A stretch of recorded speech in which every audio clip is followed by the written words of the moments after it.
Welcome one and all to the kickoff session of the Humour Academy, where humor is a serious business. I'm Toastmaster Tejasvi from Emerging Leaders Toastmasters Club, your MC for the day. I'm involved in the project management as well as I'm a student in the Humour Academy. Let us start by having a show of hands. How many of you have written a joke and doubted whether it would work on the audience or not? I can see some of your hands going up. Just like each and every one of you, I too have been nagged by questions of whether my humorous speech is actually humorous. And if it is not, where should I exactly improve it to make it work? When Distinguished Toastmaster Ashok told me the idea of starting a Humour Academy, I was excited and jumped on board straight away. This initiative is an opportunity for budding humorous speakers to experiment with their jokes, find out what exactly works with the audience, and most importantly, get feedback from experienced trainers. When I was a small girl, I used to often be confused on how to spell humor, whether it is spelled as Humor or Humor. For the past few days, Ashok sir has been constantly correcting me. The spelling of humor is Humor. Make sure you get it right. For the past 3 years, I've been in Toastmasters, and with my experience in contesting in humorous contests, what I've realized is that not just for writing the word humor, but for creating humor and making others laugh as well, you are the most important ingredient. And in this Humour Academy, we are going to concentrate on making you a better humorous speaker. On that note, I'd like to invite the pioneer behind this initiative of the Humour Academy, Distinguished Toastmaster Ashok Kumar, to share his vision behind this initiative. To say a few words about Distinguished Toastmaster Ashok Kumar, he joined Toastmasters in 2012 and earned the Distinguished Toastmaster Award in 2019 in the traditional program and in 2021 in Pathways. He has served as club officer and district leader in several positions. He received District Director Special Award in the year 2018-19. He is a club sponsor and past president of Emerging Leaders Toastmasters Club. He shares his knowledge and experience through his blog tips for Toastmasters. He participates in speech contests regularly and has been a division-level contestant in humorous speech contest. Currently, he is the Vice President membership of Emerging Leaders Toastmasters Club. He earned his BE honors from Government College of Technology, Coimbatore, and MTech from IIT Kharagpur. He has 30 plus years of cumulative experience in defense systems at the Defense Research Development Organization and IT industry at HCL Technologies. Outside Toastmasters, his interests include singing and traveling. I'd like to invite Distinguished Toastmaster Ashok to share the vision behind the Humour Academy. Thank you, Toastmaster Tejasvi, for that energetic start. You are all important for this program. Let me start how I started my humorous speech contest journey. In fact, it was an accident.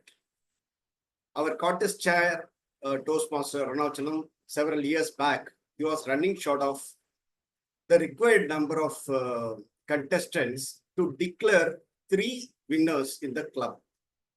At that time, there was a rule, if there were only 4 contestants, you can only announce 2 people's names in the club. So he asked me, with no other choice, I became the 5th contestant. That is where I started my journey. Then I was actually relieved during my area director and division director terms when I didn't have to participate in any of the contests. Forget about humorous speech contest. But later I realized during that period, many people were also relieved. They were not required to listen to my humorous speeches. But then again, in 2019, I started my humorous speech journey once again. I usually prepare only from the time the club contest is announced. And when I checked with several people, almost everyone said they will start only after the club contest is announced. But they will take a resolution. Next year, I'll start my preparation much before. Just like we used to do that during our college days, just before the exams. It went on every year. Every year I was searching for topics only during the contest time. But last year or previous year, I started looking for topics much before. And then I thought, okay, many people are doing this. Why not start something which will prepare all the contestants much before? Not only that, many a time we bring very senior champions to deliver educational sessions on humorously speaking. But then what happens? It stays only there.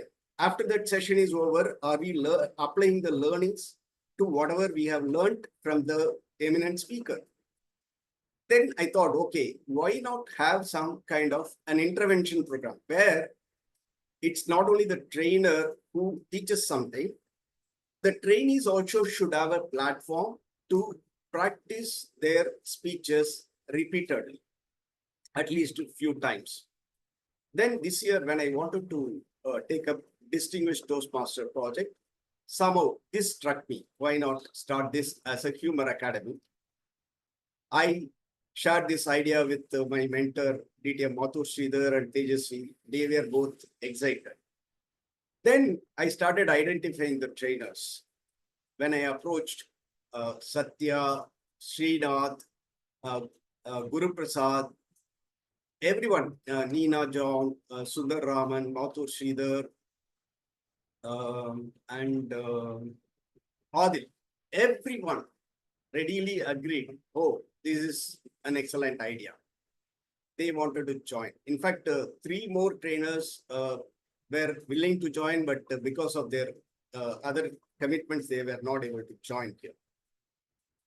Then when we posted the registration link with all the conditions saying that you need to be attending this session, 5 speeches you have to give, all that, we were expecting not more than 20, but then 60 registrations came. That is when we thought, okay, we will add more trainers, as well as we will split the complete set of people into 4 batches and run 4 different batches simultaneously. In fact, this is the first of its kind initiative in our district, to the best of my knowledge. And when we talk about startups and other things, we say we want to make a difference. We want to make a difference in others' lives. So in fact, this idea, I feel, will make a lot of difference in many of the contestants who are aspiring to become champions. While everyone cannot become a champion, everyone can deliver a very entertaining, engaging speaker that will be satisfying to themselves. Among the trainers, we have some difference of opinion. Some people want to gun for the championship. Some people want to deliver the best speech. Whatever it is, I am sure we will all be having this 3 months, next 10 weeks, will be engaging for everyone. I would like to thank all the trainers once again. And also I thank Toastmaster Tejasvi for the fantabulous support she has been extending so far. Back to you, Toastmaster Tejasvi.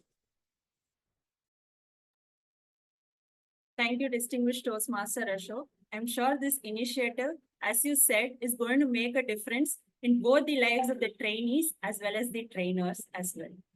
With that, let's move on to the most exciting part of today's kickoff session, the speeches by the trainers. First up, we have Toastmaster Nagarajan. To tell a few words about Toastmaster Nagarajan, Toastmaster Nagarajan is a veteran of the Indian Air Force and the former IT director of Tandon Technologies, San Jose. He has been with Toastmasters for the past 8 years and was the second runner-up in the district humorous speech contest in 2023.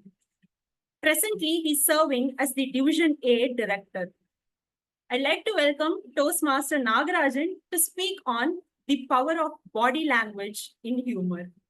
The power of body language in humor, Toastmaster Nagarajan. Good evening. Is there any timer? Tejasvi will take care of timing. Yeah, Toastmaster Prasad is the timer. Okay. You can pin him the timer cards. Okay, thank you. Yeah. Toastmaster Prasad, my time will be like this: 6, 7, 8. Please show me the green card at 6, yellow at 7, and green at 8. I am particular about timing. I learned it in a hard way.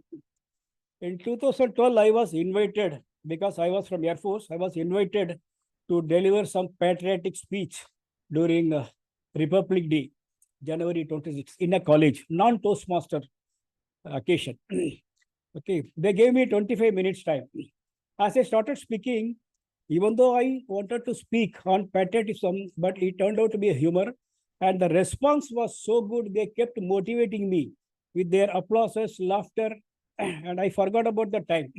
I kept on speaking 25, 30, 35, 40, 42, 48th minute only I stopped.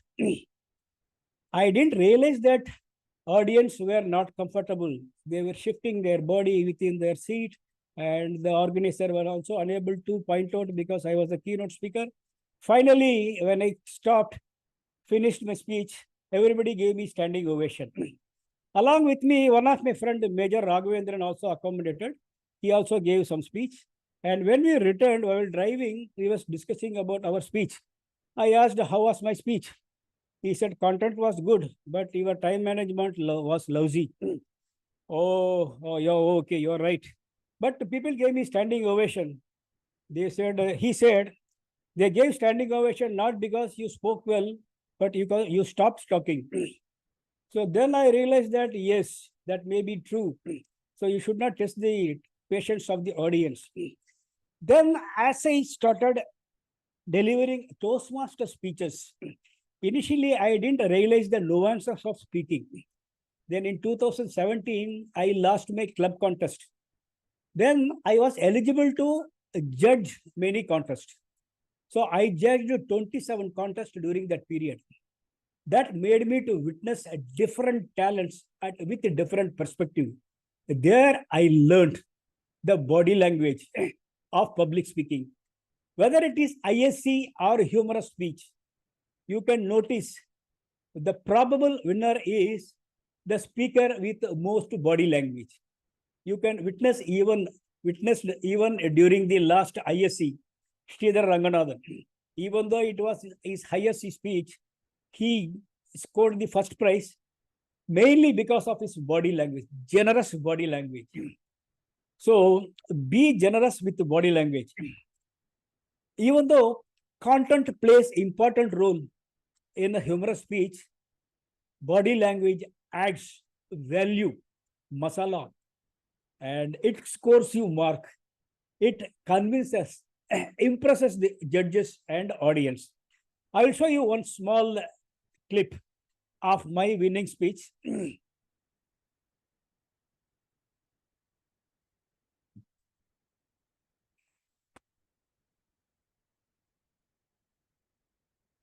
Good morning. Can you hear?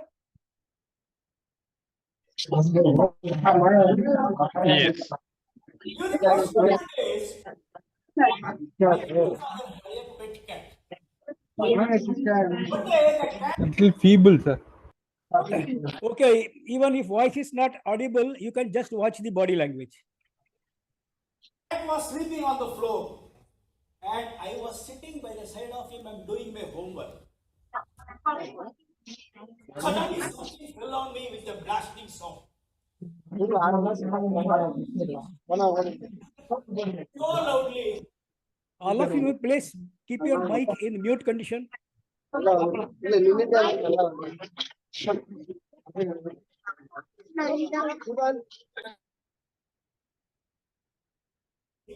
that of a nuclear explosion. The cat broke his leg and looked at him furiously.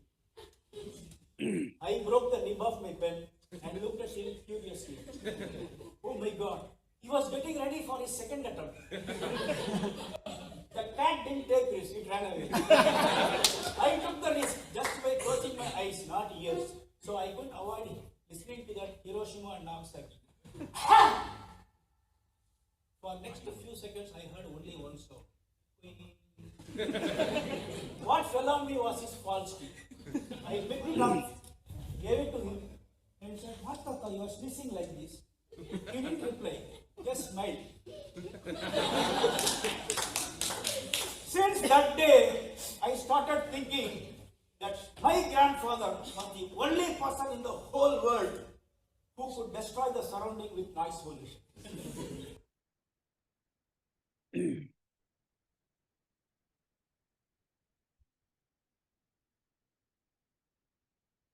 So you could have noticed, of course, the audio was not so good, right? Am I right? The audio was not so good. But this is one of the example that body language plays major portion of your humorous speech. It adds value to your words and it exposes the spirit behind your words. Even if it is humorous speech or ISC speech, try to use body language generously without ignoring the nuances. It should look natural. If you bring the picture in front of the eyes of the audience, definitely they can visualize your speech, not just listen to your speech. I will show one of small video is of the recent winner.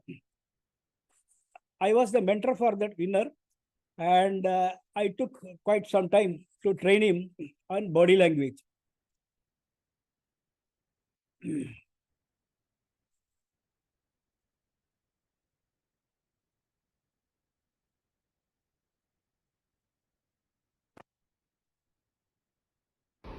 I immediately prayed to the God, please don't change my destination. I boarded the bus along with the goats and the chicken. Bus started to move. Every part of the bus was moving, including my seat. For a moment I felt I will overtake the guy sitting in front of me. Have you heard of Newton's law of motion? It was failing there. The vibration in the seat was such that I had to tie a piece of cloth to the seat. At each speed breaker, the bus jumped twice or thrice due to the judgmental issues. And at each jump, the bus was losing 5 to 6 screws. I was losing 2 or 3 of mine. The bus ran only in 2 gears, first gear and second gear.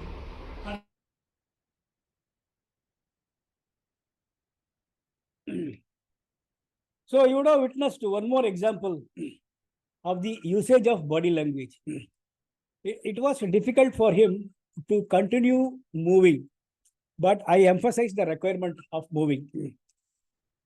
Therefore, if you implement body language, first thing, visualize your content and bring it your action. Use the stage generously. Use the body, facial expression, eye contact, everything generously. Definitely, you will achieve your goals. I think my time is up. Thank you very much. Thank you, Toastmaster Nagarajan, for explaining to us how using body language generously brings out the spirit behind the words which we say in a speech. Next up, we have a person who's going to say that the spirit behind the words in the speech must be that of self-deprecation. I'd like to welcome Toastmaster Sathya Jayaraman to say a few words about Toastmaster Sathya. Toastmaster Sathya is a district level humorous speech champion. He's also the district table topic champion and the runner-up in the district evaluation champion. He was born and brought up in JP Chennai Chapter Toastmasters Club, and today is his 3,785th day in Toastmasters. It took me a lot of time to pronounce that number. So thank you, Toastmaster Sathya. And over to Toastmaster Sathya to talk about self-deprecation. Self-deprecation, Toastmaster Sathya. Is my voice sweet and friendly? No, in other way, can you hear me? That's what I was trying to ask. Yeah, okay. So thanks, Ashok, for that confirmation. So self-deprecating humor. Now, before I go in depth about what I think about it, to all those audio only mode, ladies and gentlemen, please feel free to join the video crew. If you don't have any personal constraints to switch on your video, so you're free to join the video crew members. So it will be nice. So I'm switching to gallery mode so that I can see more and more faces. Thanks. And by the time I finish the 7 minutes or 8 minutes of my, then I hope all the videos will be switched on and Guru will be very happy to take that. So, or whosoever is going next. So self-deprecating humor is simple and straightforward, laughing at your own self. And the history goes like this. If you just Google what is self-deprecating humor, when was it first time, what is the history behind it? The smart way is when somebody is insulting you, you give it back to them in a way that you insult yourself more than what they do. This is how the self-deprecating humor started. And that was so interesting to read the history about self-deprecating humor. And what happens if you use self-deprecating humor in your speeches or in your sessions or in your professional environment, wherever you're giving a presentation, what happens exactly? Now you become so trustworthy. That's the very first thing. And you become likable and you become relatable as well. Now, how you become trustworthy? When you are ready to poke fun of yourself, you become more honest, you become open in front of the audience, and there you establish the trust. And everyone has imperfections, not that everyone is so perfect in this world. Everybody is unique when it comes to imperfections, and that's where the relatability factor comes in. When you go and make fun of your own imperfections, audience can relate. Okay, he is one among us, come on, I can relate to it. Now that's where it starts, the relatability factor. And when you're ready to accept your own flaws in front of 100 odd audience or 20 odd, whatever the number, that shows your genuineness. And that's where your humility plays a role. So all these things comes in a self-deprecating humor. Now, in one line, if I have to summarize this, now the best way to unite with an audience, to unify themselves to your speech, then incorporate self-deprecating humor. Now, there was a study that was done by few researchers working in Europe. Okay, they've asked more and more people in humor, what are the two top qualities that you look into? The very first thing, the highest number of votes came for unexpected things that comes in a humorous speech. Something unexpected all of a sudden. Like I recently had a session with one of the clubs called Prelude Saves, where I hinted this joke. I'm someone who runs this Gavel Club. And when it comes to Gavel Club, children are someone who's one of creativity. You can't match their creativity level. And I was talking to Distinguished Toastmaster Ashok, Distinguished Toastmaster Guruprasad just before this session. I was hinting about this particular joke, which one of the Cavalier began. So we have this session called Riddle Master, where they combine sort of jokes plus riddles, just to keep the meeting engaging. And one of the Cavalier came up with this: what happens when a lion roars 3 times? I was thinking, what happens? Okay, sound comes, and what else? Think. I was trying to give a logical answer, but there was one more Cavalier from the Kangaroo answered. Tom and Jerry cartoon starts. Now that's something an unexpected thing. Then I had to recollect. Oh my goodness, I'm a hardened fan of Tom and Jerry. Why I didn't think of that answer? And if you just recollect it, there is a line that comes, Golden Mayer cartoon. Wah, that line roars, and then 2 times it roars, and then it comes Tom and Jerry. Right? It's such a simple thing. So people voted highly for this unexpected things that comes for the humor. And the second highest thing that was voted for in humorous speeches is self-deprecating humor. That is superiority. Meaning, when you are delivering your speech, if you make the audience feel superior than you, the speaker, then that humor wins. That works out brilliantly. So it got the second maximum number of votes on what makes the humor to work. Now, having said that, now where to look out for this self-deprecating humor, or how do I incorporate this self-deprecating humor in my humorous speech? Simple. Think of all those moments where you have been embarrassed so much. Think of all those painful moments which you can share with the audience. Don't go too much depth of painful moments. That will be little sort of an ISU speech. But at the top level, you can touch, right? All those embarrassing moments, all those painful moments, probably that made your family member to laugh at you or poke fun at you. That will work out. So get all those and try to fit into your humorous speech. Now, there will be some minor flaws that you are not comfortable sharing with your audience. So you got to keep a tab on it. So that is something very important. So what not to do in self-deprecating humor is, if you are delivering something like marketing, right? No, there you should not say that I'm not the right person for marketing. No, that's not a good self-deprecating humor. You are there for a prime reason. So you should be really careful when it comes to how to use a self-deprecating humor. Now, recently, my manager, who always comes late to the meeting, right? It's an online meeting. Every week we have a catch-up call. And being a Toastmaster, I will always be present at the meeting at least 2 minutes before. So I'll always log in first, and then after 1 minute, let's say the meeting was supposed to start at 7. Everybody will log in at 7:1, 7:2, and usually the meeting starts at 7:3. So I am the only one person who will log in before 7, like 6:58 or 6:59. Now, once I told in the chat that the problem with being too perfect is there is nobody there to appreciate it. There is a quote, right? I typed this quote in the chat window, and my manager made a note of it. And that on another day, he logged in, and everybody logged in at 7 sharp. And then he used this line. Instead of apologizing, he used this line: "Sorry, Sathya, we are starting the meeting on time."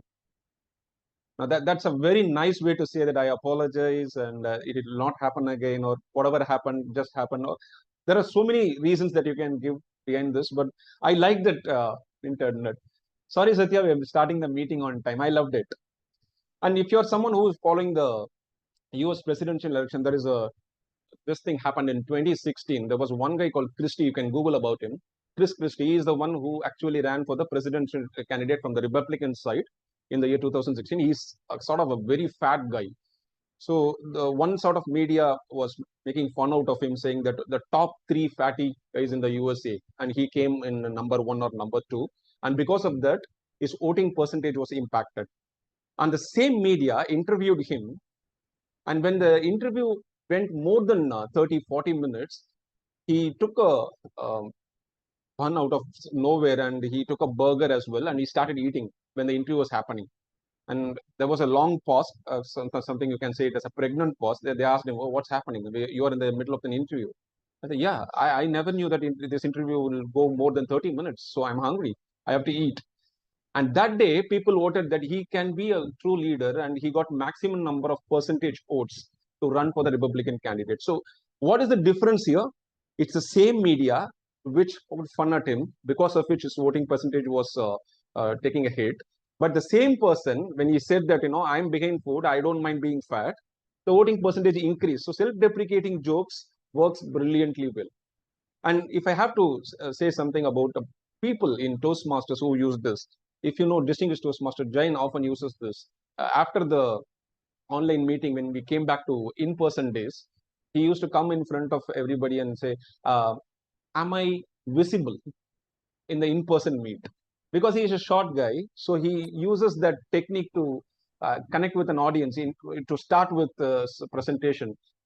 Usually people will ask, "Am I audible?" But I'm very unfortunate here because I'm very short. So I'm asking, "Am I visible?" So the last few rows, they will raise their hands and say yes. And then he starts his presentation. Likewise, what I do is, I'm 6 feet 3 inches. I'm not so proud of it. I'm just saying that. Now, what I do is, I used to have these one-liners. JP Chennai Chapter Toastmasters will never start that meeting without the presence of Toastmaster Sathya Jayaraman. And with a pause after that, because I'm the only one who can reach to the projector and switch it on so that the meeting can start. Now, you can use your own things like height, weight, and if you're bald, you can say, is it glaring? Something like that. I'm not referring to anyone in this meeting. And if somebody thinks so, so sorry. It's not that way. I'm just giving a hint on how you can use it. Self-deprecating humor works out brilliantly, but don't overdose it. You will have to use it at wisely at right places, at apt places, so that it will give you some great results. Now, with that said, any questions? Because I thought, okay, after the amber card, I can take some questions, but it's already red. But I'll take one more minute if you have any questions or if you want to add on to whatever that I said. Most welcome. Oh yes, Uma Mageshwari. I have a doubt on the self-deprecating humor because you said it will get connected to the audience easily, but Yes. not everyone will be having the same kind of negatives, right? So We'll how say we can problem. able to connect with every audience? No, see, not everyone will have the same. See, when you were laughing when I said that no, without Toastmaster Sathya Jayaraman, that meeting will not start. Why did you laugh? You were able to connect with me because you feel that okay, he is also one person who can do a self-deprecating humor. I have my own things and he has his own things. So that's the connect. So I am one among the people like you. That's it. Simple as that. You don't need to have the same problem, but you know that we are all from the same world. That's it. As simple as that. Yes, Distinguished Toastmaster Sundar. Yeah, just I would like to add that self-deprecating can be on your foolish hat, but preferably the body shaming can be avoided even if it is on yourself. For example, if I am very short, so if I start making fun of my being short, some of the audience who are short, they may not relish it. Or some of you know about your color, some aspect of your body. Yes, Just I would add. you will have to keep a tab on it. As I said the same thing during the fag end of my session. You will have to keep a tab on it. You should not overdose it so that you don't hurt anyone else. Okay, I think with that said, thank you so much. We'll, if at all there are any further questions, we'll take up during the last part of the meeting. For now, back to you, Toastmaster Tejasvi. Thank you so much. Thank you, Toastmaster Sathya, for talking about how we have to use our imperfections and create superiority in the mind of the audience for generating humor. Next, we have someone who's going to talk about the superiority of the technique of exaggeration. I'd like to welcome Toastmaster Srinath Raghunathan. Toastmaster Srinath has been in this fraternity for the past 9 years and is a member of Medavakam Toastmasters Club. He has assumed various leadership roles at the district level, including Division D Director, DCP Chair, and TLI Chair. He was the first runner-up at the District Humorous Speech Contest, Discover 2024. On the professional front, he is the Chief Technology Officer at Franklin Templeton. Besides Toastmasters, Srinath is an avid long-distance runner and an endurance cyclist. Over to Toastmaster Srinath to talk about exaggeration in humor. Exaggeration in humor, Toastmaster Srinath. Okay. Before the timer starts the timer, can I ask you if I'm visible? Because there is a power outage and I'm using some special lighting to make myself visible. Yeah, and after putting those special lights, I realized that I'm without the background, I would look like a ghost. And thankfully, it is not Friday the 13th, it is Friday the 12th. Yeah, you're visible perfectly. All right. So Toastmaster Prasad, you can start. I just can't believe it's Friday evening already. Oh, it's been a hectic week. Office meetings, deadlines for now can take a backseat for the next couple of days. It's sheer magic that minds automatically start relaxing as the clock ticks 6 p.m. on a Friday, as the sun sets and the tranquil darkness of nights wraps us in its mystic allure. It has been a ritual for quite some time that on a Friday, I, along with a few of my colleagues, hit a pub to party and enjoy the evening. But today, when my colleagues were expecting me to tag along with them for the party, I told them that I'm attending a different party tonight, the Humour Club party. So folks, I'm sober on this fantastic evening. If you noticed, I did not wish you folks a good evening. Instead, I exaggerated the evening, and in the process, it amplified the situation, emotions, characteristics, creating a humorous effect. It made you realize that weekend has arrived, reflect on the hard week that passed, and for the party-loving people, it would have reminded you to sip a vodka or whiskey. And now don't blame me when you open your single malt bottle after this meeting. Exaggeration is a rhetorical device used to emphasize a point by making something seem much larger, more significant, or more extreme than it actually is. So this can involve overstating characters, actions, or reactions, situations, or outcomes that creates a humorous or impactful effect. For example, I'm sure you all would have seen signboards at the entrance of the gate of houses like "Beware a ferocious dog inside." You would be expecting to see a greyhound or a Rottweiler, but you end up seeing a Chihuahua or a Lhasa. Trust me, till today, I was thinking that Chihuahua should have been spelled like Chihuahua, but I had to Google around and get the correct pronunciation, Chihuahua. So this sheer exaggeration of that board is to instill fear on uninvited guests, but ends up being a comedy when you actually see the creature. I'm sure you all would have listened to tall tale speeches, right? If not, YouTube has several tall tale speeches. It is woven with unbelievable events that has its heights of exaggeration. So what we will look at is various instances where you can look at exaggerating in your speech. So you can exaggerate characters. For example, you all would be having friends working in US, Europe, and when they come down to India, they talk as though this place is alien to them. You can bring in exaggeration there. They can say that, the city is very dirty. The public toilets in US is so clean that you can lie down and sleep there, right? So that's an exaggeration.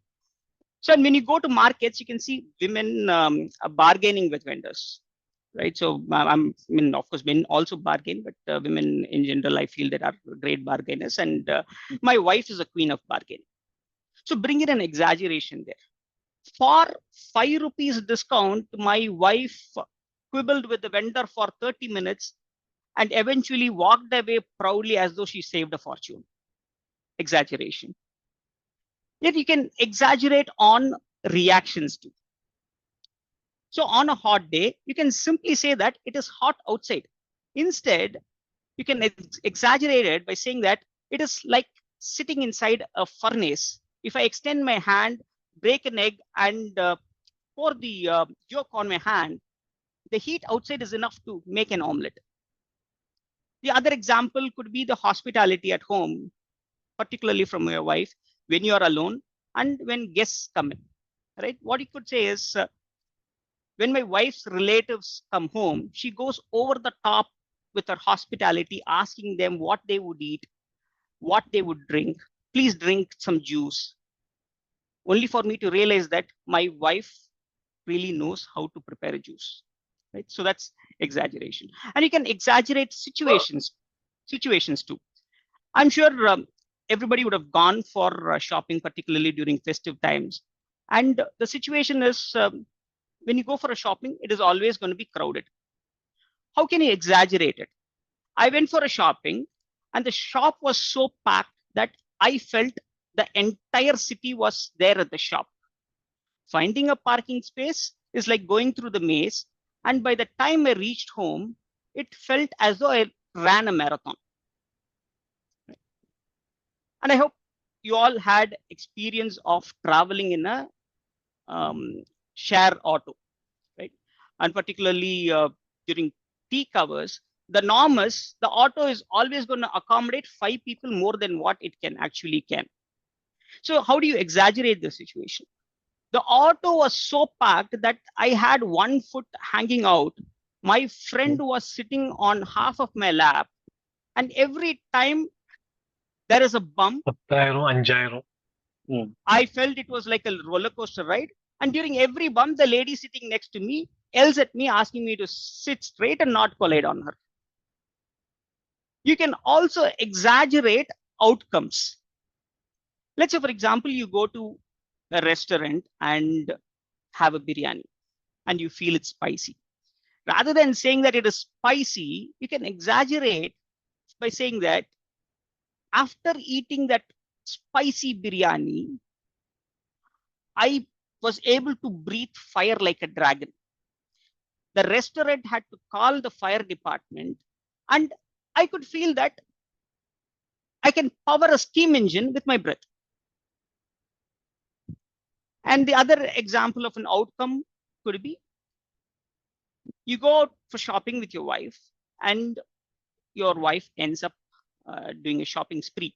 You can exaggerate that situation by saying that my wife shopped so much that we needed to rent a truck to bring everything back home.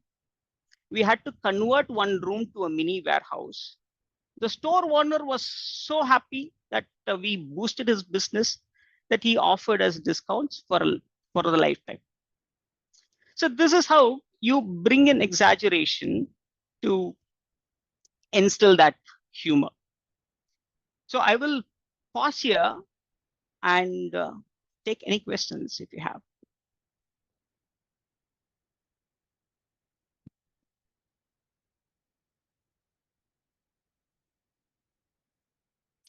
All right. Thank you very much. And back to the MC. Thank you, Toastmaster Srinath, for giving us practical examples of how exaggeration is actually used in humor. Next, I'd like to invite Toastmaster Guruprasad to talk about a topic which is an exaggeration of the previous topic, being illogical. Toastmaster Guruprasad has been a Toastmaster since 2011. He has accomplished Distinguished Toastmaster qualification in 2014. He is a former area governor, division governor, and the first district TLI chair. His achievements include being the runner-up in the humorous speech contest in 2023 and the second runner-up in humorous speech contest in 2012 and the humorous finalist in 2015. His overall career spans over 36 years, and he does sessions on soft skills to school, college, and university students. In short, speaking is next to breathing for him. Toastmaster Guruprasad, being illogical. Being illogical, Toastmaster Guruprasad. The way I am invited itself is a bit shocking. Toastmaster Guruprasad being illogical. Thank you very much for introducing me in a very unique way. This is what I thought when Ashok called me and said, you're going to deliver a session on this. Why me? Why me on this topic? You could have given me body language, you could have given me wordplay, you could have given me anything else, but why illogical? Then, of course, I just looked back and remembered an interview by the veteran actor Nagesh. I hope most of the audience here are Tamil movies viewers and belong to Tamil Nadu. Otherwise, after this call, please go to YouTube and watch all the videos I'm going to quote in this speech. When asked, he is a very famous comedian of the Indian filmdom. When asked what is humor, he said, where there is logic, there is no humor. With one simple sentence, you finished. So I take that as a cue, and I am going to explain what is so-called illogical. I even refer to the humorous speech contest ballot. There are 15 marks even for logic. There are no marks given for illogic. However, I am here as an oxymoron to explain to you how to be more, as much as possible, how to be illogical to gain that 15 marks for logic in humorous speech contest. Well, there was a good speech by Srinath on the exaggeration. Now, this is illogical. There's a thin line of difference between this and this. Exaggeration is something that might even happen eventually. At rare circumstances, this exaggerated thing may also happen. Illogical is something that will never happen anywhere, anytime. This is the main difference. But when applied properly in a speech, this becomes an enormous element of laughter. Let me start with one of my own speeches. The first joke will be from my speech and last joke will be from my speech because it proves the trustworthiness of my speech, as well as who knows, some of you could be a judge in one of my humorous speech contests. That helps to keep my name in your minds. The recent 2023 winning speech, it's about the judging process in Toastmasters. I made fun of it, in which one scenario would come where I would go to the campus where the contest is happening, and in the security gate, I'll be asked to enter details in the register. After reading it, the security guy will get alarmed and start showing the gun on me, surrounding me for arrest. What happened? Simply, the register asked me to fill up my name, phone number, and purpose of visit. I wrote Guruprasad, phone number, and purpose of visit, secret confidential mission, cannot be disclosed. So people laugh like anything on the stage. This is an exaggeration. Normally, we don't do this, but there is a possibility. What happened is, this is a real incident. Me and another fellow judge, we went to that place, and while filling up the register, that guy asked me, Machi, that's a secret. Then it became a joke, and I was able to aptly include it. That is exaggeration.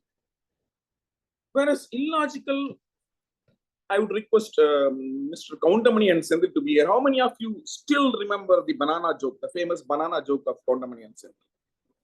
Shall we logically analyze that scenario? So this guy has asked Srinath to buy 2 bananas. Srinath eats one and comes with 1 banana, gives it back, and when he asked where is the other banana, he said, this is the other banana. Let us analyze this logically. He could have simply asked, well, this is the other banana. What happened to the first banana? That is how he should have responded back. If he had logically analyzed, responded back, there is no joke in that entire movie at all. It became a complete joke because there was an illogical thinking by other guy. He starts shouting, and this guy starts repeating again and again, saying that this is the other banana. But still, if you sit down calm, without any humor sense, think of it, hey, what mokka is this? You never thought in that moment, you just fell for them. One important reason is that you have lived with them. You know, whenever Chintamani and Srinath appears on screen, whatever they do is going to be humor. So this is one catch in being illogical in your humor is your presence, your humor value. Otherwise, they call it as a mocha joke. Same way, there is one more joke I remember in S.V. Sekhar's drama. He will be conducting a school for elderly people. So he will teach them English. So he'll keep 3-4 bottles full of liquid and fruits nearby. He'll ask, what is this? You have to tell in English. The guy will say orange. What is this in the bottle? Orange juice. Next, what is this? Mango. What is this? Mango juice. Then that tumbler will have white liquid. He'll ask him, what is this? Paul, sir. What is this in English? Mart juice. The moment he said mart juice, the whole auditorium laughed. But just sit down and think. Even a villager knows that a cow cannot produce juice. This is called logical thinking. So how can you defame a villager who's a hard worker, who brings economy, he improves the Indian economy, or making fun of him in the name of mart juice? No. At that moment, it was a joke. It burst. You laugh at it. This is called illogical jokes. So one catch here is proving your trustworthiness on humor. Otherwise, people will not laugh. They'll say, I am okay. The second one is you should have enormous confidence on delivering that illogical joke. If you yourself start thinking, the second one from he can ask, no, you can never deliver the joke. You should be confident that this will work as a joke and people will definitely laugh. So my one advice is never introduce this illogical joke as an independent joke stand alone. No, you just mix it with the flow. Then suddenly the joke comes in, people are already laughing, this comes in and people will not care about the logic behind it, they will start laughing at it. How many of you have seen a movie called Padikadavan with Dhanush and Vivek, not the Rajni movie? So there, Vivek will come as a build up rowdy. And in one scene, they will throw two axes, a small iron axes on him that will stick into his chest. And for next 15 minutes, he'll be roaming around with those two axes permanently fixed here, the blood flowing around. He'll be talking dialogues and other things. We'll be laughing head to toe. But we never thought if two axes punch into your chest, within less than 5 minutes, that fellow could be dead. But we still took it for granted because that will not happen as an independent incident. Vivek will start showing up from the beginning. He'll be talking about himself. Slowly, the villains gang will come and he will start punch dialogues on those villains gang, and suddenly they'll throw it. It goes with the flow of the entire humorous scenario, then you start laughing at it. Had he taken it as an individual scene where he stands there, people punch on his chest, no, it's not a joke. People will never laugh at it. I would like to even bring one, with due respect, from my dear friend Kartu El Raja, who was the winner of Humorous Speech Contest in 2023. His speech was about his own handicap. He was blind and he made fun of his blindness. In one situation, he would say, he was crossing the road, he was about to cross the road, a beautiful young lady will handle his hand and help him cross the road to the other side. Then he will stop and say, anyway, I have to go back after 5 minutes finishing my job. The audience roared like anything. But later I thought logically, you are anyway blind. How do you know that that was a beautiful lady? And what do you know about a beautiful lady? Then I thought, come on, Guru, this is joke. So it was completely, if you start analyzing it, it's completely illogical. But when he was cracking jokes after jokes after jokes on his handicap, then he said this. It's very popular. The flirting jokes are very popular. He subtly introduced it along with his jokes on the handicap. People roared with laughter. So that is one important lesson, to bring in those illogical stuff in the midst of many other logical contexts or logical jokes you are mentioning. Then this goes as a humor. Otherwise, it goes as waste. Before I conclude, this one last example from my own speech. I have said this joke numerous number of times in the district, and after listening to this joke, people have stopped eating dosa and stopped watching Malayalam movies. This is a joke combining my dosa making skills with a movie called Mani Chitrathal. So I'll be making dosa and I'll be watching the movie as well parallelly.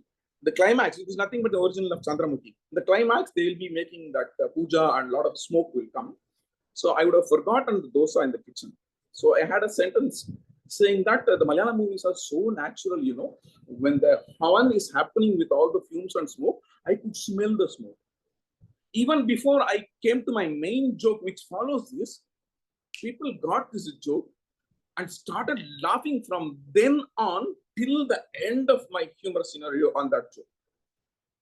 It's illogical. How can someone think that Malayalam a movie can produce smell? But it worked when I was delivering a sequence in which I added an illogical instance within the sequence. So my one and only advice is, yes, use illogical scenarios in your speech, but cautiously, looking at the whole structure and introduce it in a sequence so that people don't even have time to think logical about what you're delivering.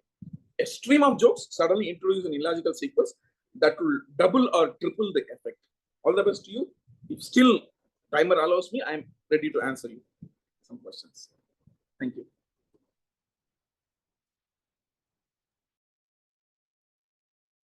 Thank you, Distinguished Toastmaster Guruprasad, for talking about being illogical, but yet not compromising on the trustworthiness aspect of it, and making sure that we don't have the illogical aspect of our speech as an independent incident, but have it connected with our speech as a whole. Thank you. Now, let me invite our next trainer, Distinguished Toastmaster Mathur Sridhar. Distinguished Toastmaster Mathur Sridhar is a seasoned professional with a remarkable journey spanning 27 years in the financial services sector, coupled with 9 years of experience in content development and editing. Serving in the Toastmasters movement for over 14 years, Mathur Sridhar has achieved the prestigious distinguished status, pinnacle in Toastmasters' educational journey, demonstrating high level in communication and leadership skills. He was a division level HSC champion in 2020. Beyond his professional pursuits, Mathur Sridhar also indulges in the art of collecting stamps and coins, reflecting a keen eye for detail and a passion for preserving history. Join me in welcoming Distinguished Toastmaster Mathur Sridhar to talk on the topic Build Up and Twist. Build Up and Twist, Distinguished Toastmaster Mathur Sridhar.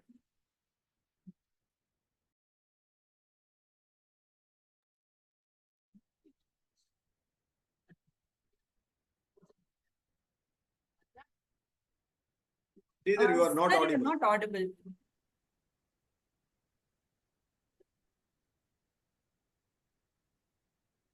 I thought it's part of the script. I didn't want to take a risk and no, still not audible. Still not audible.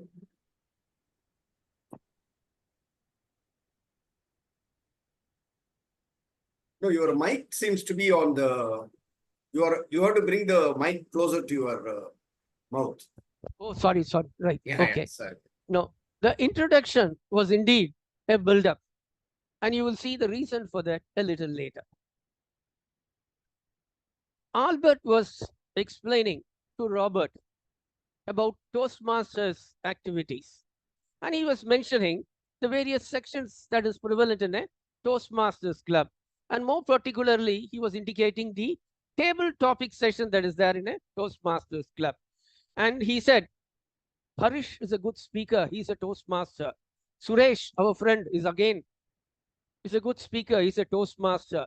Ramesh is again a good speaker, whom we all know is a Toastmaster. Then suddenly another person came and said, my sister is not a Toastmaster, but she is capable of talking on any topics, not for 2 minutes, but for 48 minutes.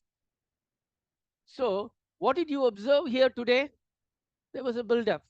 There was a setting indicating that 3 or 4 Toastmasters are there, and it was all about the structure that is prevalent in a Toastmasters meeting. And finally, the punch was, the intended punch, though it did not generate the kind of laughter that I visualized, was that his sister, the person explained that his sister is not a Toastmaster, and yet she is capable of speaking not for 2 minutes, but for a longer period ranging for 48 minutes. So this build-up like thing is required so that the humor gets translated into laughter. Sometimes it may not, as it normally happens. Now, we have listened to that Varaparam joke. Now, I would like to attempt a similar kind of a joke, where a person by name Mathur Sridhar hands over a check to Ashok Kumar. And Ashok Kumar deposits the check in the bank. But unfortunately, the check returns. And the reason for that being no funds available in the account. And Ashok Kumar comes to me, and then he hands over the check to me, telling that your check has bounced. Who bounced the check? The bank bounced the check. And what was the reason? There is no money in the bank. So whom should you ask, Ashok Kumar? You should be asking the bank. Here again, what did I attempt? I was just mentioning a transaction. And in that, I was handing over a check to the Ashok Kumar. I was handing over a check to Ashok Kumar, and Ashok Kumar lodged a check in the bank. That sequence was there. And I finally tell him that bank has returned the check, and therefore you should question the bank. You shouldn't question me. This was another intended humor which I tried to build, but did not generate the laughter that I attempted upon. Now let me go back, try another humor. A humor that is known to all of you. In a sense, a student by name Suresh is there, and he was studying in 4th standard. And after that, a lesson is being taught, and the teacher tells him that sun rises in the east and sets in the west. He agrees, he writes the examination, secures full mark, and he goes to the 5th standard. There again, the teacher asks him, in which direction does the sun rise? He raises his hand very proudly and says, it is east. Then the teacher suddenly tells him, fool, who taught you all this? The sun never rises or sets in the west. It is the earth which revolves round the sun. So the twist has come. This time, what has happened is, he secures full marks by answering the question in the 4th standard. And then he comes to the 5th standard. The same question is asked. And the teacher tells him, you are a fool. And she tells him, the sun doesn't revolve. It is the earth which revolves around the sun. Was there humor in this? Again, what has happened is, I've built up just for the purpose of creating a humor. Again, whether it clicks or not, it does not matter, because your duty is only to deliver the humor. It is for the audience to decide whether there is laughter, and if there is laughter, they will laugh. Otherwise, they may not laugh. Now let me attempt another one. Suresh's grandfather passed away, and therefore he was buried. Suresh's passport and driving license also expired. Therefore, he filled up the form, went to the passport office and driving thing, and then got it renewed. Ramesh was observing this, was digging the soil. Do you know why? His passport expired and he was trying to bury that. Now, I told these two instances of where Suresh's grandfather passed away. And then I also indicated that the driving license and the passport had actually expired and it was subsequently renewed.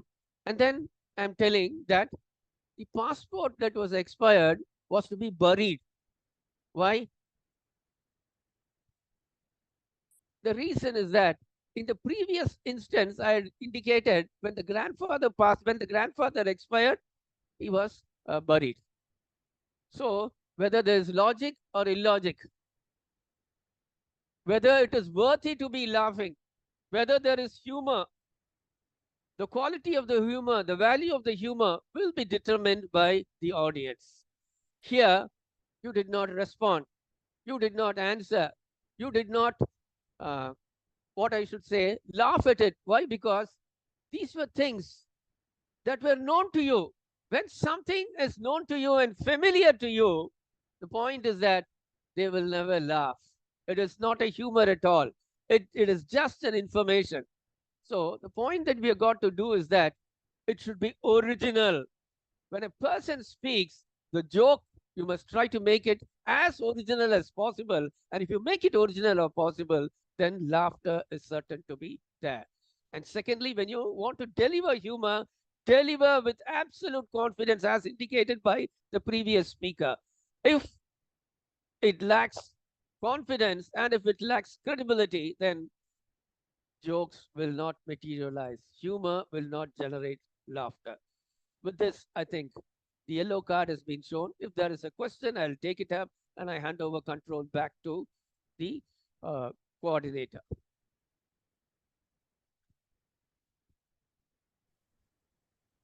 Any questions?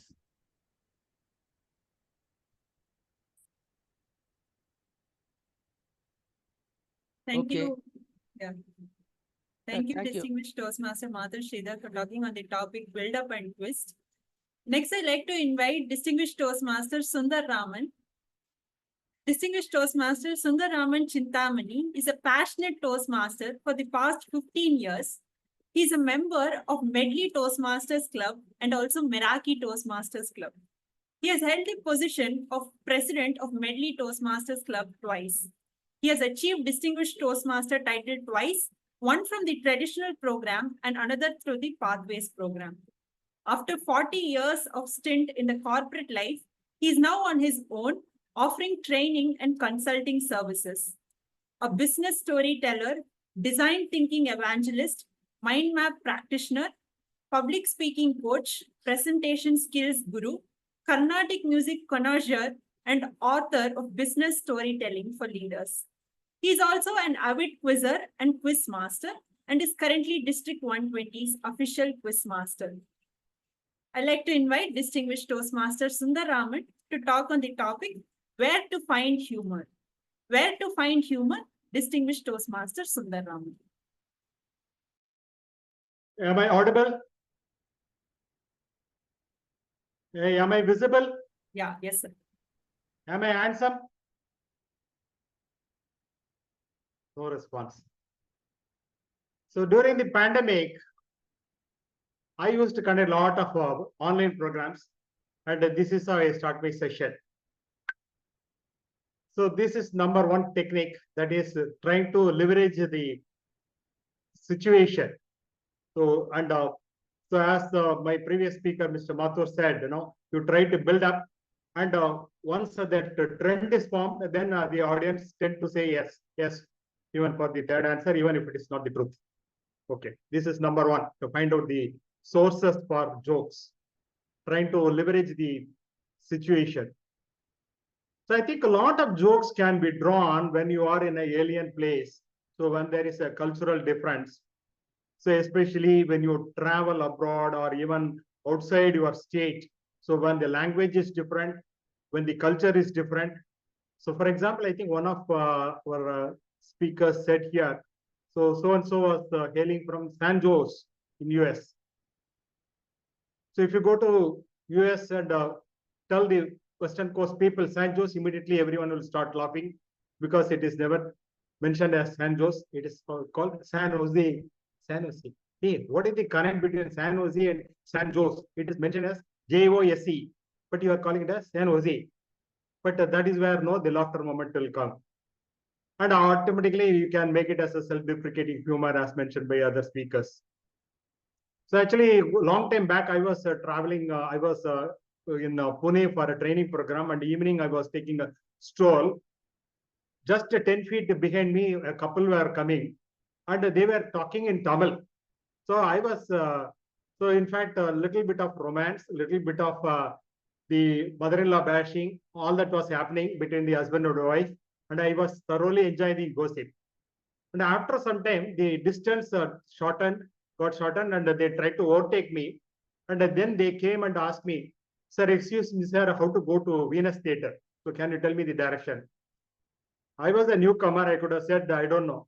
But literally, deliberately, I said, I am the Pune Puduse. I said, so immediately, their facial reactions went like anything. So they never expected a Tamil-speaking person will be walking in the road in the street of Pune.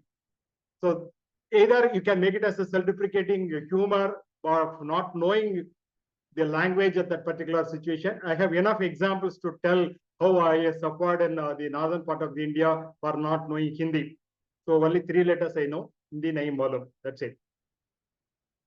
Once I was traveling on auto, and from Bombay airport, I was supposed to go to a place called Anushiti Nagar, and this auto driver was a talkative person. He was saying that this new Bombay has changed a lot, and he was speaking in full Hindi.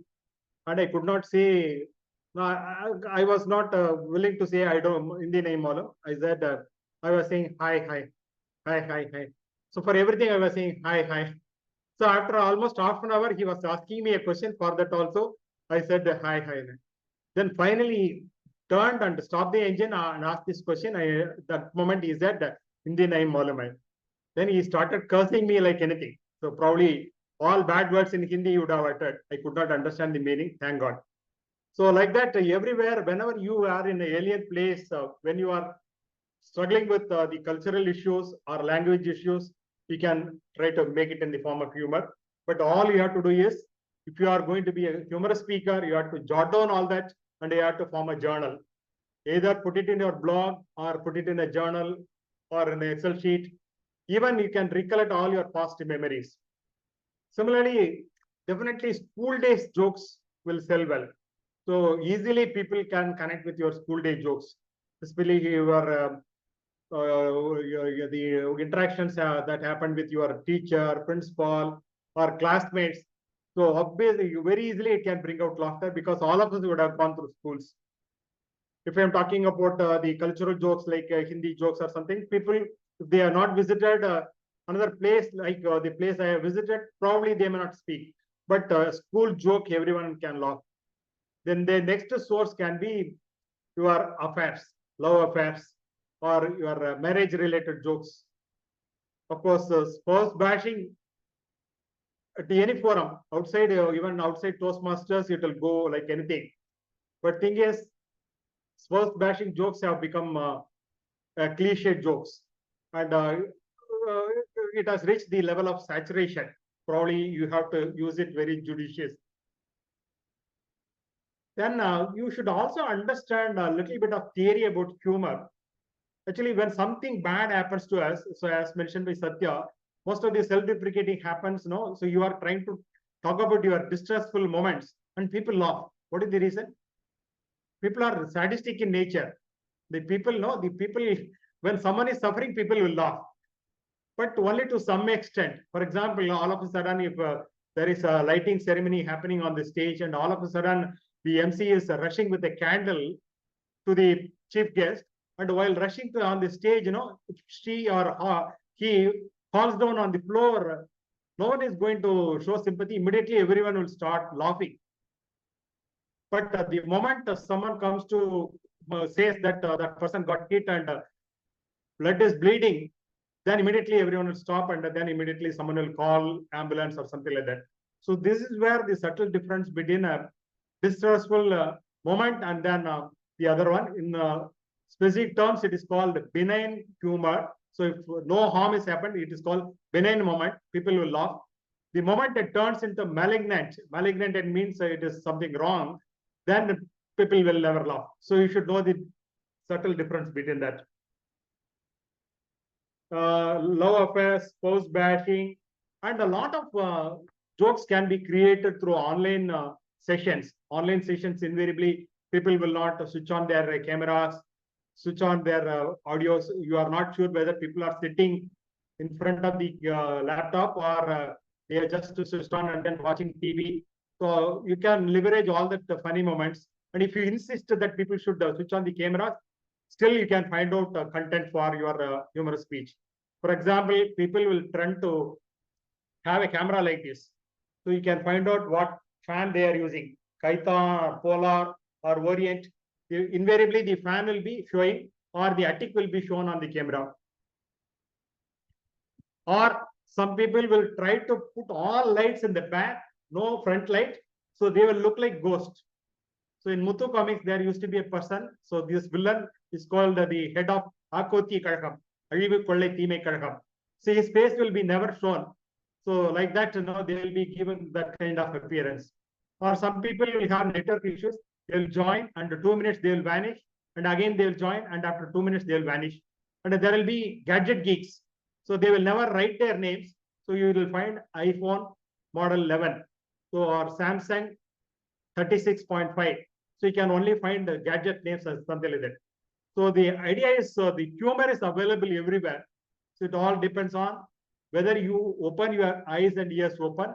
Even when you go to cafeteria in your office, try to keep eyes and ears open and do eavesdropping. So it is allowed as a creative person, as a speaker, as a director, or a writer, you are allowed to do eavesdropping. But only thing when you are trying to comment, put it in your story, do a little bit of sanitization. Otherwise, if you are getting any impact, so as a trainer, I'm not responsible. With that, I'll stop here. Thank you, Distinguished Toastmaster Sundararaman, for re-emphasizing on the fact that humor is present everywhere around us, even in the little incidents which happen every day. And if we just keep our eyes and ears open, we can readily catch it. Thank you, Distinguished Toastmaster Sundararaman. Next, I have Toastmaster Aadil, who's not just going to open our eyes and ears, but who's going to open our mind on the topic, how to find humor. Toastmaster Aadil is an entrepreneur and has been in Toastmasters for 5+ years. He is the district level champion in humorous speech contest of 2019 and the district runner-up in evaluation and table topics in 2023. He is also a 4-time district international speech contestant. I'd like to invite Toastmaster Aadil to speak on the topic, how to find humor. How to find humor, Toastmaster Aadil. Thank you, Toastmaster Tejasvi. Hope my video is visible, right? And I'm audible. Perfect. Yeah, done. Thank you. Because never in my life I have started a session saying good night, everyone. So, hello all. I was sitting here as like an evaluation contestant, right? In an evaluation contest, assume I'm the 7th contestant. I'm in the breakout area. I'm happy that I'm the 7th contestant. I have time to prepare. At the same time, I'm scared that what if a previous contestant speaks the same point which I have. Same way, I had somewhere around 7 tips to how to find humor. But when Sathya started, I had to remove one slide. And that is why I did not switch on the video. I had to keep on modifying each and every slide. Thank you that I'm not the last speaker today. So finally, I've ended up with 3 tips. A simple 3 tips where we can easily find humor, or how to reach that point where we can find humor in each and every situation. So first thing is very simple, that is observe what is happening around you. Because becoming a humorous speaker is not some task or project that we can say. It is a change in our lifestyle itself. We have to change our basic traits, like how observant we become. Wherever you go, let it be an airport, railway station, or let it be a Toastmasters club. What are the small things you observe? What are the things that you can imagine? What if I'm in that scenario? Just imagine you are driving and a person was caught up by a traffic police. You're not caught, but you have to think, what if I am in that situation? What will happen? So what would have happened after reaching home? Sometimes I used to think, what would have happened to that guy who was discussing with policemen? So all these things, little things, especially at the time of festival, when you're sitting at home, there will be a lot of relatives, kids will be there. So they'll be doing some funny things. If you sit at the kids discussion, no, there'll be 6, 7 kids will be sitting. They will be discussing some important points like tomorrow, how to come up with an excuse to take a leave on school. So if we just sit and listen to the discussion, it will be very serious according to them, but we can get some major points. In that group, there will be a leader and there will be a support person who, if leader has to go somewhere suddenly, the support person will take over. There will be one person who brings conflict to each and every discussion. So you have to observe all these small things that is happening around you. So this is the first step towards becoming a humorous speaker, because how to find humor is a very niche question. Because as Sundar sir said, we know where to find humor. But once we reach there, how to decide, okay, this is what will work, this will not work. So that is where your observational skills help you. So whatever you observe from the people around you, be receptive. That is, whatever the situation is, be open to that. Don't be defensive. Okay, this is not going to happen. This is not going to work out. Never do that. If you come across any strange incident or situation, just note it down and think, what if it happens to me? Or what if it happens to someone with a character like this or a behavior like this? So this is the first step towards it. The second thing is that somewhere Toastmaster Sathya has covered this. Speaking about pain points, because we have a lot of memories in our life. Sometimes as a humor speaker, what we do is we speak something good memories in our life. So I can say that I was promoted recently. You know what happened in my promotion, that meeting with manager. Audience will not accept it. Okay, you're bragging about yourself, you're boasting about your achievements. But when I say something which I'm struggling about, they can easily connect, because that is how the world is very cruel nowadays. If you say any joke which you've read in Google or you've prepared for 3 days, their reaction will be like this. Okay, idella or joke. So you're telling it to me now. But if you share some struggles you have come across, your hair fall problem, or the way you were fired from your company, or some meetings that went really bad that you did not expect, a power cut off in a really important seminar, all those things, if you share a pain, audience will be like this. Okay, this is what happened to me also. I have the same problem. Or like, how did you come across that? All those questions will be running on their mind. It will easily connect with them. So as a humorous speaker, when I'm on stage or when I'm writing a script, I have to find some struggle, pain point in my life to level with the audience. I cannot be superior than the audience and make them laugh. I have to level with an audience with all the struggles and pain. And final thing is that getting inspired. So this is the most important thing that currently we do it, but not consciously. Getting inspired is nothing but watching all those TVs, YouTube videos, movies, humorous movies, all those things. But how to watch those things? That is where, for example, if you are a person who wants to be a humorous person with the help of your body language, you have to choose movies according to that. You have to watch more of Charlie Chaplin videos or in Tamil Vadivelu videos where all the humor are slapstick with the behaviors, with the body language. If you want to go with a word play or witty counters, you can go with the Kapil Sharma show or anything. If you want to have a sequential humor or a series of humor, you can watch Friends, The Office. There are multiple things in the internet. There are multiple stand-up comedy videos are available. What you have to do is you have to watch it, not to copy any content from them, because in Toastmasters what they say is, in contest I will not copy any content, but in regular club speeches I can go beyond the 25%. Never do that. Watch those stand-up comedy videos and see which comedy works with which specific type of audience. Because recently I've attended one stand-up show in live. It was hilarious. The entire audience were laughing their heart out. After coming home, the impact was still there in me. After a week or two, the same show was released in YouTube. So I was very eager to watch that again because I enjoyed the entire 2 hours of duration. So while watching, I was reading comments.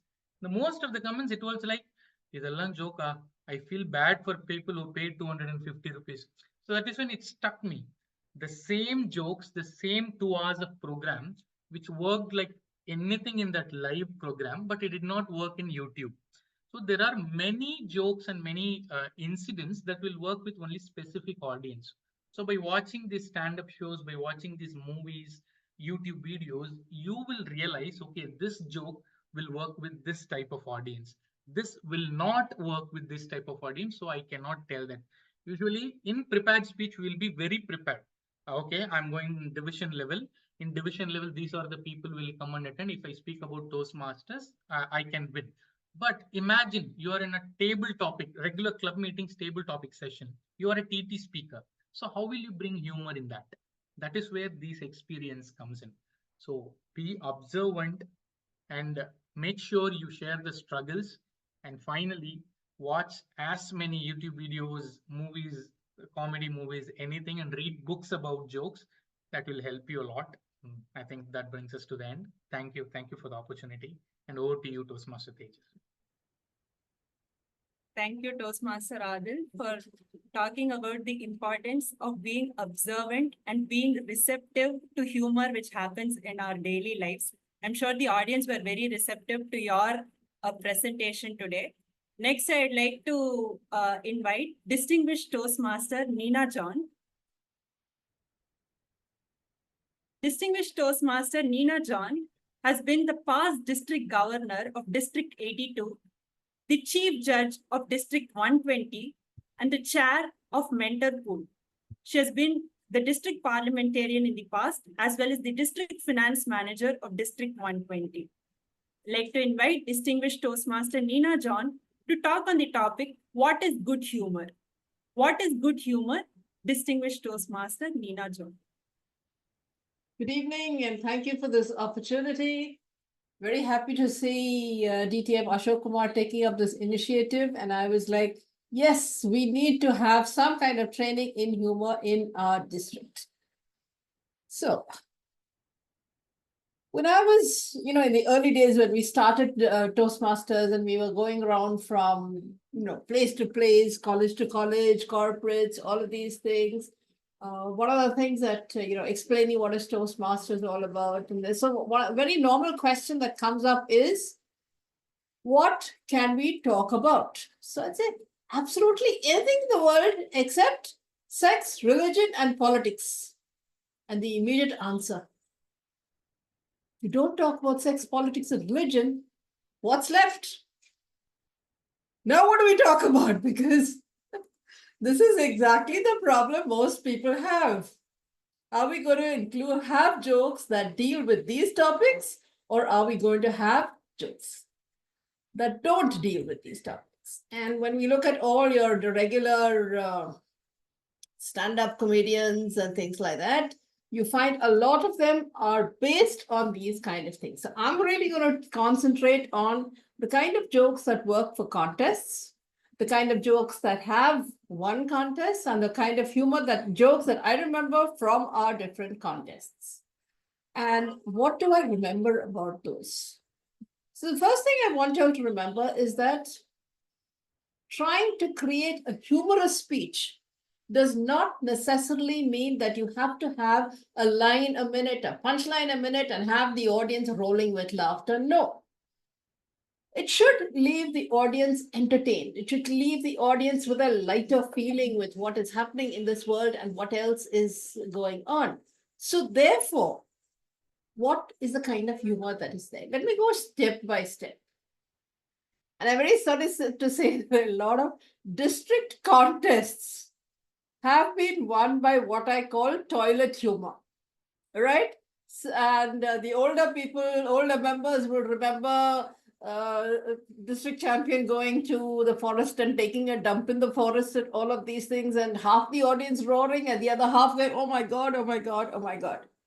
So that is one category of jokes that we have. A second category of jokes that we have is that of spouse jokes.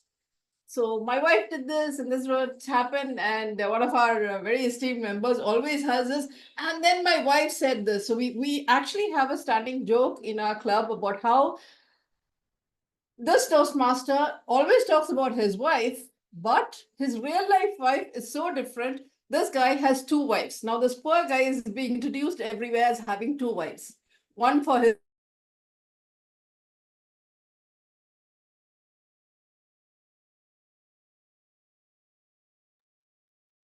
I think we have lost you. Is the screen frozen? Yeah, screen is frozen. Looks like she has got disconnected.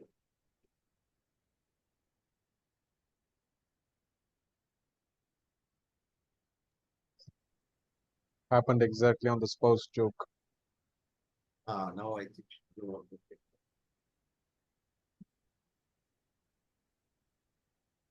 Okay, Tejasvi, in the meantime, I can talk about probably the next steps till in case, okay, she dropped out.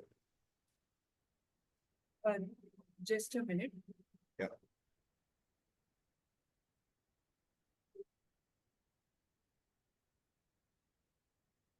Right now, she logged out of the meeting. I mean, she's dropped out of the meeting. So. Yeah. Yeah, I think we can go on with your speech, and if ma'am rejoins, can have her speech. That's right. Yeah. Okay.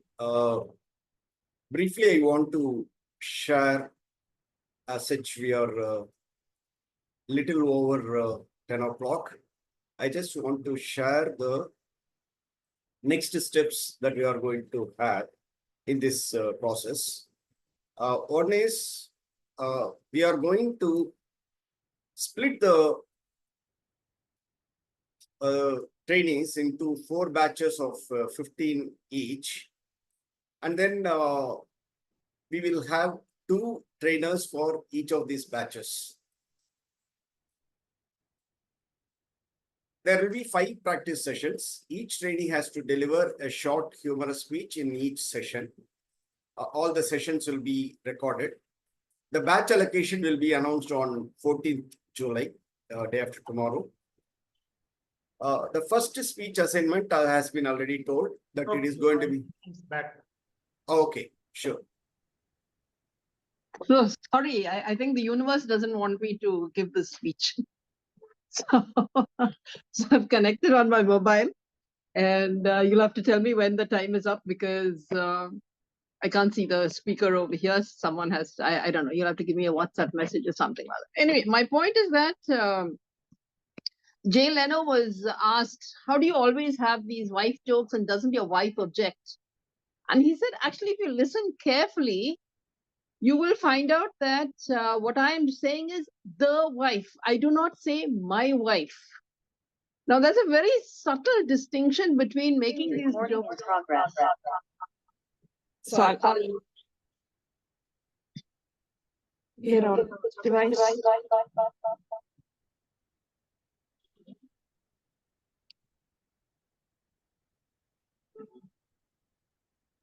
I think both the devices are on. Yes, I got the other one off. Is that all right? Right. So when you have spouse jokes, I think you have to be careful. You have to be careful about using fat shaming or any kind of jokes that are like that, which are, absolutely again, and no ethnic, sexist or racist jokes, please. No jokes about Sardarjis or Tamilians or Malayalis or whatever, unless it's part of the thing. Now, for example, I heard some very fantastic jokes where you have these North Indians getting married to South Indians, and the whole, since the groom is describing the ceremony, the kind of cultural, challenges they have managing a lungi and managing the veshti during the ceremony and walking around. So all of those, that's genuine humor, that's absolutely acceptable.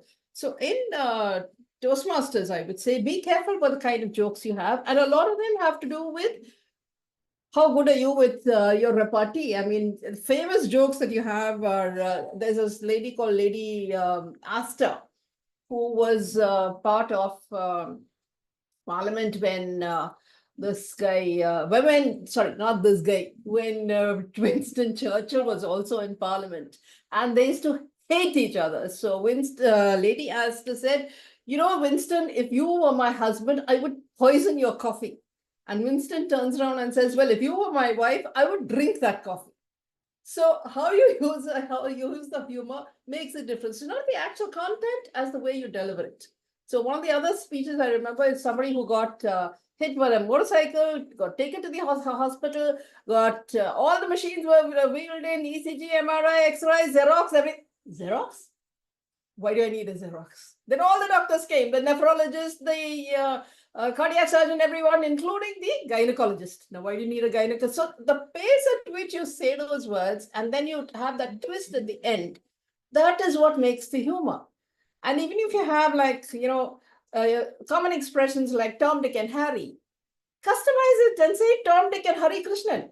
Suddenly the whole thing becomes a twist. So use language intelligently, use it subtly, and use it to make a point. Then you find that the humor lands better. So toilet humor, sexist humor, racist humor, all out, and you can have a fabulous set of clean jokes that can cater to any audience, and you can carry it across to the entire world. So that's what I'm saying. Be careful about your humor. This is where scripting, pausing, voice modulation is required. So tailor your audience. If you want to use toilet humor, go ahead, but be careful that the audience that you're using it for is aware of that. So that's all I'm saying. Be careful of the audience, tailor your humor, use what's required for the occasion, enjoy yourself, and go ahead and Google all the kinds of humor as I see people doing and see what works for you and your audience. With that, I hand it back to DTM Ashok. Thank you, DTM Nina, for sharing the insights on what is good humor in Toastmasters platform. With this, let me go on to the next steps, which I was already talking about. There will be 4 batches of 15 trainees each. Batch allocation will be announced on 14th July, Sunday. There will be 5 practice sessions. Each trainee has to deliver a short humorous speech of 2 to 3 minutes in each session. The sessions will be recorded. First speech assignment is humorous icebreaker using self-deprecation technique. Other speech assignments will be based on the other techniques. Playlists of humorous speeches delivered in contest will be shared next because we have already shared the playlist of educational sessions. We are going to have separate playlist of humorous speeches delivered in different stages of contest. Okay, that is one part. Now, what are the expectations from the trainees? We want you all to watch all the educational sessions in the playlist. We want you to watch all the humorous speeches in the playlist. We want you to attend all the 5 practice sessions. Come out of your comfort zone, implement all the learnings, and deliver all 5 speeches. In Humour Academy, where humor is serious business, I want all the attendees, trainees to be serious. Humor, all said and done, is not easy. As all the trainers have said, it's not easy. It's very difficult, more difficult than an ISC speech. I have struggled a lot. I am sure many of you have struggled. These champions have gone up to the district stage and won. We have got their learnings. They are going to be available with all of you during the next 10 weeks. There will be, for each batch, the sessions will be on alternate weeks only. It will not be on every week. So during this whole period, what I want you to do is eat humor, drink humor, breathe humor, and think humor, write humor, speak humor. Thank you. All the best.